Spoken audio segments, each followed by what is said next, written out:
I don't have to do it, but the fact that I'm capable of doing it, that makes it even more impactful. Because what you don't realize that a lot of our students, they see the small things. They see just the little small things that you constantly do, that you know you don't have to do. Sometimes I have to show up even though I don't feel like it. You're responsible for the roles and lives of these kids that come in and out your classroom. Don't take it lightly. You are shaping lives, even when you can't see it. You are planting seeds that will grow later. You are not here by accident. You are here for a purpose, because this is your purpose. I have became who I became today because of what people said to me and what they spoke in me. I finally saw it. So students bring real life experience into the classroom. Real life experiences. Absentee, father ain't in his life, mom ain't at home. Homelessness. When you be intentional about connecting with students, I promise you, you'll see more opportunities to build relationships with them. You can't tell me that your role in your job is not important, because everybody that you see on television was a student at some point in time. Everybody that you see on television was inspired by somebody. So you can't tell me that your role as a teacher ain't important. Don't be afraid to ask questions.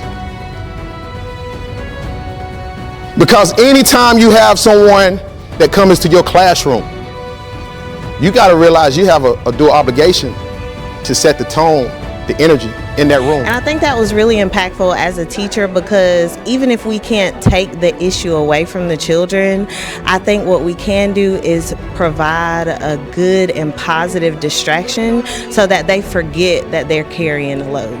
My takeaways were the affirmations and the reminders that we are the MVP, and to continue to pour into our students. I think students coming from all different backgrounds can relate to this story, and it just shows the power of just perseverance and just working through things and continuing to not give up on yourself and not give up on others. He's authentic, you can tell.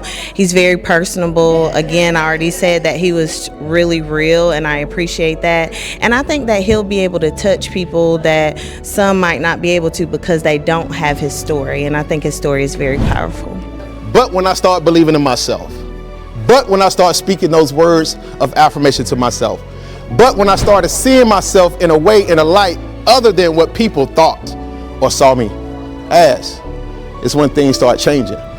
Superman was actually who he was. Clark Kent was the character.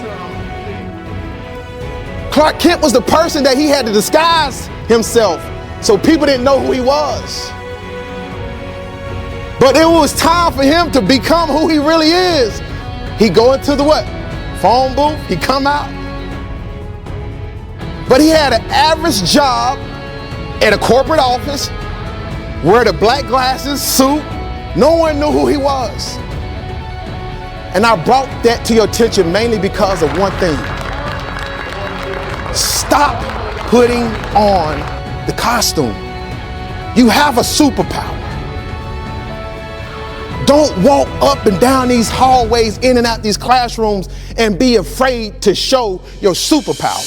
Listen, I am in Gastonia, North Carolina at Ashbrook High School amongst multiple high schools. We just got finished knocking out the empowerment workshop for the educators. Listen, look at all these amazing people right here. Can y'all get...